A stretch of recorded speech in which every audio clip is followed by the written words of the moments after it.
Grazie Renée di aver accettato questa mia proposta di partecipare alla presentazione del tuo libro, che io ritengo un libro molto importante per chi come te ha utilizzato farmaci molto difficili da sospendere come il clonazepam. Io sono molto felice di aver tradotto in italiano il tuo libro e sono ovviamente parte di questo movimento internazionale che si occupa di promuovere i percorsi di riduzione e di sospensione degli psicofarmaci.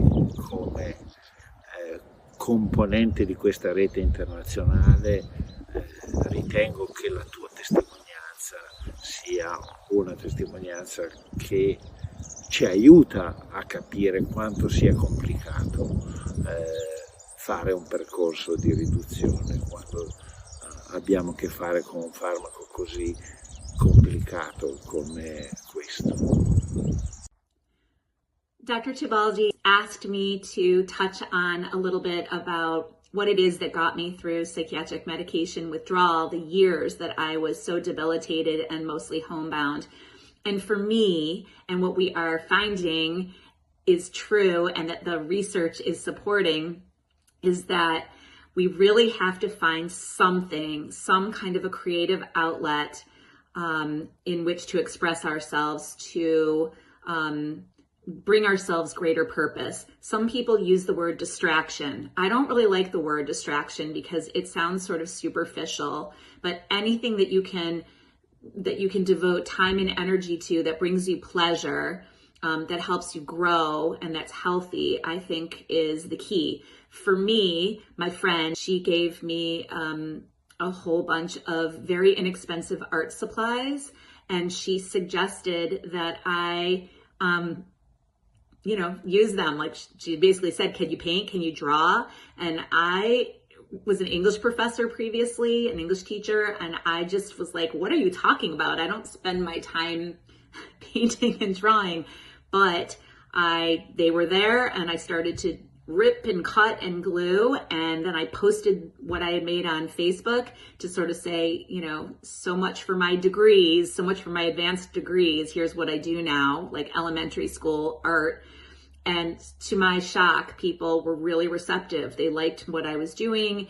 And so I did more, and it became the thing that when I got up in the morning, it gave me purpose. And now, 11 years later, not only am I a coach to help people come through psychiatric medication harm, but I'm also a full-time artist. I teach kids, I teach adults, I teach people coming through psychiatric medication harm.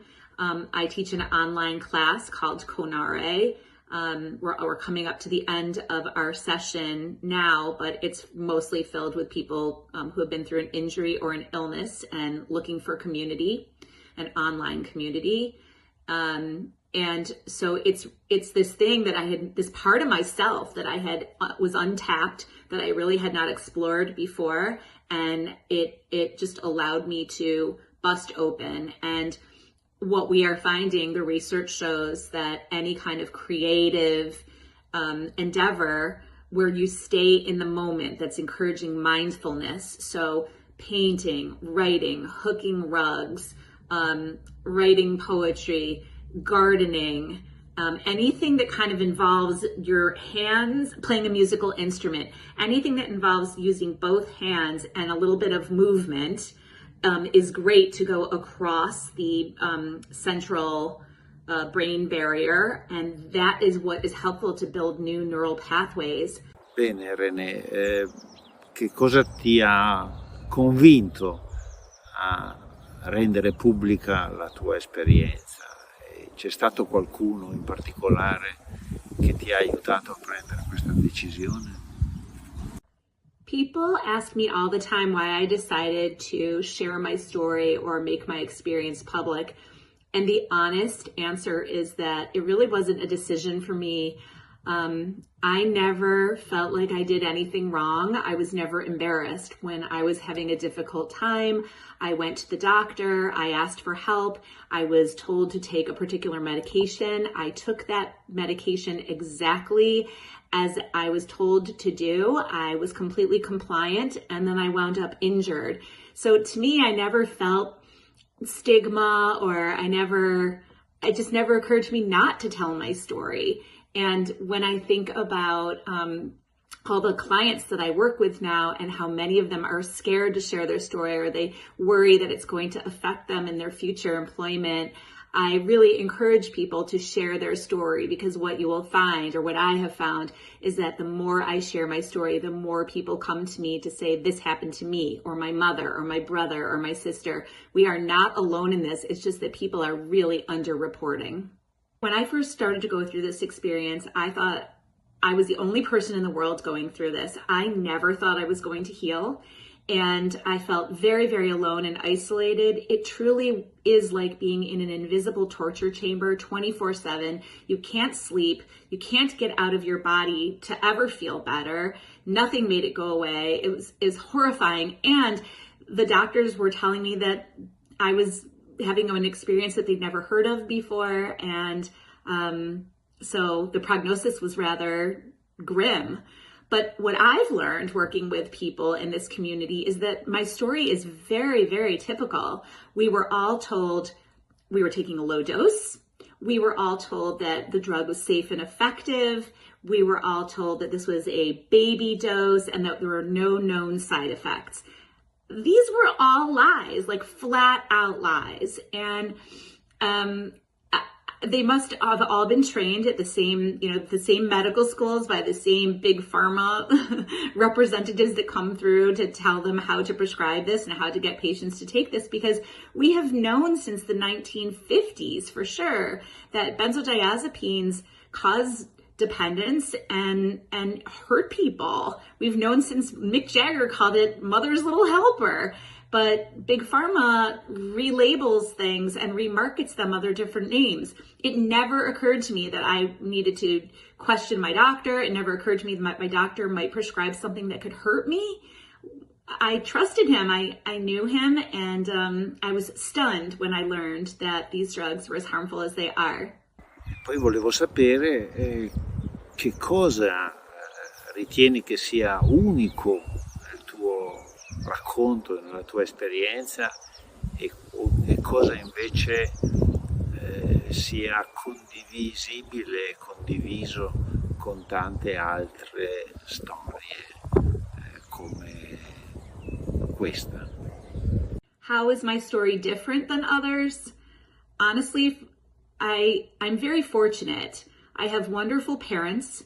I have resources. So not everybody gets to figure this out maybe as quickly as I did. I was able to work with an amazing therapist. I got myself plugged into a recovery community.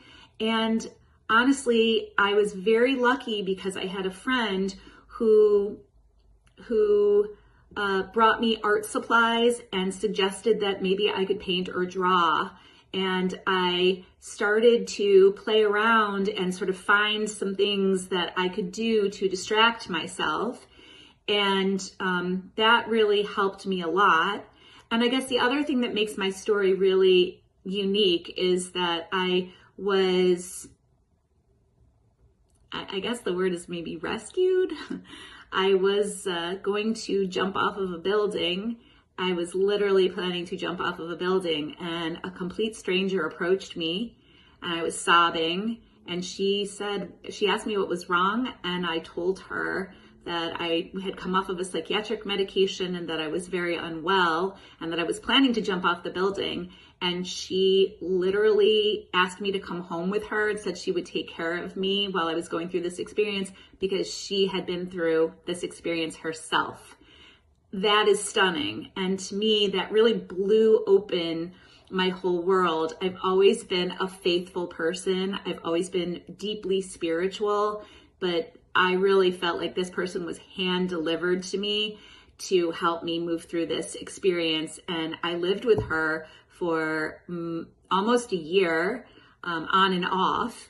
And during that time, she helped me to learn about juicing and yoga, meditation. She introduced me to books by Peter Bregan and Gabor Mate. I was also fortunate to be able to go to an inpatient facility, the Meadows of Wickenburg, where I got to work with Peter Levine on somatic experiencing. And so I really began to have a non-Western experience, which helped me understand that the pills were probably my problem, and maybe I was not crazy. Maybe I had just put my faith in the wrong modalities.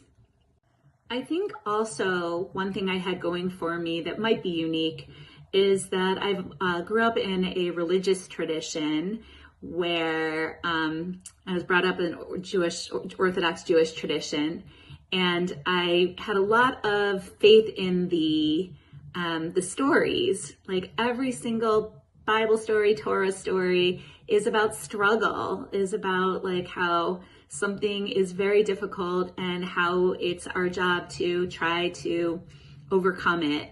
And I thought a lot about Moses and how he wandered in the desert for years trying to avoid something he was supposed to face, rescuing the Jews, freeing the Jews. And he eventually, had to face that fate, come back and do the thing. I thought about Noah, who was supposed to build an ark, and how all his neighbors made fun of him and they didn't believe him, and they didn't believe there was going to be a flood. And he had to kind of go it on his own. And ultimately there was a flood and he was not wrong. And I don't know what it was about all those stories that I studied as a child, but they kind of front loaded me for this experience where I really believed that this experience was, I was chosen for it in a weird way. And that it was, some people have to live through a war, some people live through other issues. And this was my struggle that I was going to have to face. So I do think what might be unique about me is that I was able to set this into a construct that worked for me, that was a very spiritual piece. And I just believed that my brain was going to heal. I believed that, other people have had difficult struggles before them and that they made it to the other side. And I just didn't choose to believe that I would be any different. I knew many people who had had cancer or other kinds of injuries, and they had done all kinds of treatments and come through to the other side. And to me, it just seems really obvious. The only thing I had to do was avoid all the drugs that caused the problem, and then I could get back to homeostasis. So a lot of that had to do with my own personal mindset. And that is something I work a lot with people on these days when I take them on as clients, like how to focus on what they can do rather than what they cannot do while they are going through this experience, because it's very easy to feel like you can't do anything. And it really takes a switch in mindset to understand that we have to focus on what we can do. And so I tend to focus, I guess I focused more on that. Allora, grazie Renée per queste tue prime risposte. Volevo aggiungere una domanda sui prescrittori, cioè quale pensi che siano le possibili indicazioni da dare a coloro che prescrivono questi farmaci, oppure quali possono essere gli stimoli negativi che possono aiutarli a ridefinire il loro schema prescrittivo di questi farmaci. When it comes to trying to think about a compelling message for physicians, I guess I have a couple of thoughts. One is that, doctors have egos like the rest of us, and they've done a lot of schooling, and they like to believe and have been taught to believe that they have the best education. And so one of the things I really like to remind them is that there was a time in not too distant past where we used to think the world was flat, And everyone thought the world was flat. They thought you could float off and fall off the edge. And then we learned differently, right? We learned better information, and we learned that the world is not flat and you don't in fact fall off the horizon line. And so there's no shame in knowing what you know, but I basically just want people to know that, I'm asking you to do your own research and understand that there is more information out there. There is another side of the story that is very compelling. And while these drugs may seem to work for some people, other people are experiencing tremendous harm and long-term debilitating injuries that are life-altering. And so just to consider it. I also have them think about cigarettes, that there was a time when we didn't think that there was anything wrong with tobacco, but we have had done research and we now understand that we weren't necessarily given all the information. And I say that to them respectfully, because most doctors have been trained in schools where the funding for these medical schools comes from big pharmaceutical companies whose main goal is to give a pill for every ill. It didn't always used to be like that, but that is the new mode over the last 50 years, is to, a pill for every ill. And just to have doctors understand that paradigm has not always been the paradigm, and that perhaps that the pill is causing people a lot of trouble. Just to consider it. So that's the first part. Really, the only thing that I can do right now is try to direct doctors to survivors groups and other doctors who have sort of gone through this experience themselves. So there's people like Dr. Jennifer Giordano, Dr. Kendra Campbell, Dr. Joseph Witt-Doring. There are coaches like me, like Nicole Lambertson, like Angie Peacock, many other people, too many to list. But just that, when you really start to do your research, you realize that there is a subset of the population that is not benefiting from these drugs, especially when they are taken long term. And that's, at this moment, that's really all we can do. What I would hope would eventually happen is that, and it is happening, people are starting to do more research so that we can really present information in a scientific way, which is the way that medical students have sort of been taught to receive the information. What they don't understand is that the expert information that they have received by big pharmaceutical companies and by drug reps has been manipulated, because those drug companies develop drugs, and then it's pretty much their responsibility they need to sell those drugs. They need to make money for the shareholders who have money, invested. And so because of that, the research outcomes have often been manipulated and not honestly reported. So I do like to I do like to direct doctors to the research itself and try to have them understand that it's not their fault. They've been duped just like the rest of us, because they believed that they were being taught the best cutting edge modalities and in prescribing. And in fact, they were not. And it's going to take decades for doctors to make peace with themselves once they understand and get through the cognitive dissonance and have to realize that they actually have hurt people with their prescription practices. Allora, l'ultima domanda è le reti dei sopravvissuti, che in Italia si chiamano esperti per esperienza, sono molto importanti su questi argomenti. Tu hai qualche suggerimento su come far crescere queste reti e su come renderle, queste reti, più influenti nel condizionare le pratiche che riguardano questi farmaci? I definitely think that survivors networks are really important part of healing. When I first started to go through this experience, there was really only the Benzo Buddies website, and it was very difficult to manage.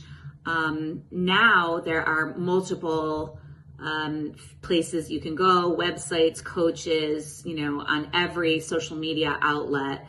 And I do think it's really important, and I do encourage people to continue to tell their stories wherever they can, to reach out to newspapers, to reach out to magazines, to continue to answer the calls of Inner Compass Initiative and benzodiazepine information coalition to really try and share our stories. So that's very important. And also I would caution people, because just like everything else in life, there are good sides to the survivor networks and downsides to the survivor networks. There are people in there who are very, very, very sick and very, very negative, and can interfere with other people's healing by the way they express themselves. And I understand people are going through terrible time, but it can really alarm people and cause people to lose hope.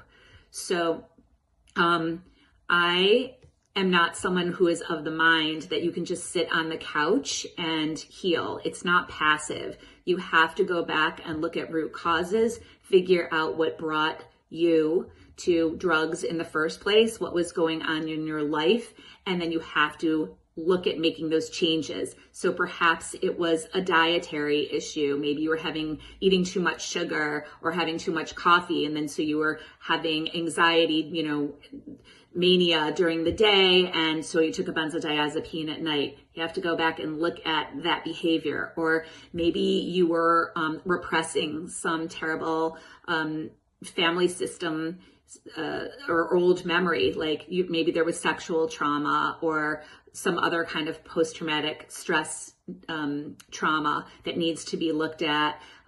Maybe you grew up in a very religious community and had internalized messages that really weren't working for you. There's a host of reasons why everybody is different. Every story is different. And the groups aren't really able to get to that. It's not therapy. It's just support from other people in the group. And while it's important, I honestly would prefer to have people work with coaches, to people who have been through it, to help them work on the new life skills that they need to learn, the distress tolerance skills to learn while they are healing, because these are the skills that I know I didn't have prior to going through this experience, and now I have amazing coping skills, and I just didn't have that before. Bene Renée, grazie di questa intervista, grazie ovviamente del libro che hai scritto. Non posso ovviamente mancare di segnalare il fatto che tu sei adesso, dopo questa esperienza, diventata un artista, e invito tutti coloro che ascolteranno questa intervista a guardare le tue opere, a valutare anche quanto queste opere sono importanti, proprio perché sono accompagnate da messaggi che io ritengo straordinariamente efficaci. I do feel very, very lucky and very, very blessed and fortunate to have figured out this new talent that I had, that I did not know I had previously. And today, in addition to working as a recovery coach, I also make art, sell art, teach art to people who are recovering from brain injuries, both children, adults, not just people in the benzo community, but people who have had traumatic brain injuries, because the skills are the same. Any time that you are using your hands and creating something new, it's just super good for the brain. I want to thank Dr. Tibaldi for reaching out to me all the way here in the United States, overseas, and also for sharing his story and for the work that he is doing abroad to try and raise awareness for this issue. And I also want to end by just saying, when I was a little girl, I used to watch a television show called Little House on the Prairie. And I always thought, wow, wouldn't it be cool to be a pioneer? It was a show about pioneers, early life in the United States. And I thought, wouldn't it be cool to be a pioneer? And what I now realize is it is difficult to be a pioneer. It is hard. You are facing obstacles every day. Nothing is easy. People are against you every step of the way. And it takes a lot for people to forge a new path. And that is what I believe is what is happening here. We are sort of the canaries in a coal mine, in that we are here to alert people to something that we've been doing that is not okay. And we're having to forge that path. And I do believe that in time, people will look back at this era and wonder what in the world we were doing with our love of pharmaceutical drugs and what we were doing. Just when there are other ways of living and being and moving through the world. So I look at it as a difficult pioneering experience, but one that I'm very proud to be part of. Thanks, everyone. Oltre a ringraziare Renée per aver contribuito a questo video, volevo segnalare che il libro di Renée fa parte, è l'ultimo libro di una collana che si intitola Storie di guarigione, proprio perché anche la storia di Renée è una storia di guarigione. Io ritengo che questa collana, che la casa editrice Mimesis mi ha consentito di attivare, è una collana che punta a smontare il pregiudizio di inguaribilità nei disturbi mentali gravi e cerca di alimentare le aspettative favorevoli, che sono un ingrediente essenziale del nostro lavoro in salute mentale.